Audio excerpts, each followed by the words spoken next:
Je vous présente le pied fronceur. Il est adaptable sur différentes marques de machines à coudre. Nous allons donc l'installer sur la machine.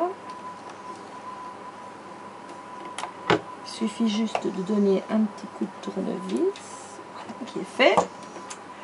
Donc, il est parfait pour froncer tous les tissus fins, les voilages, la résille. Moi, aujourd'hui, j'ai choisi de froncer de la résille comme dans le livre, quoi.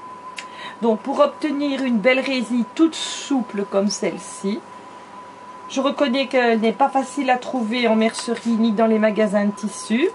Donc, c'est de prendre du tulle. Le tulle, c'est une résille qui est enrobée de beaucoup d'apprêts. Et pour faire partir cet apprêt, il suffit de le repasser au fer à repasser à grande vapeur plusieurs fois.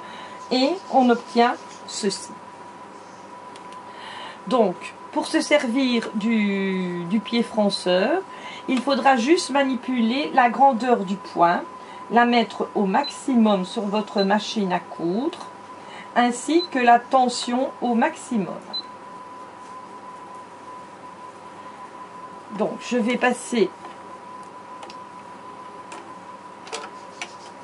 la résille sous le pied fronceur et je commence à coudre.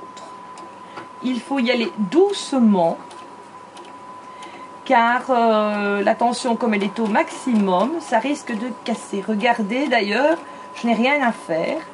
Le pied se charge de tout, de froncer et de répartir les fronces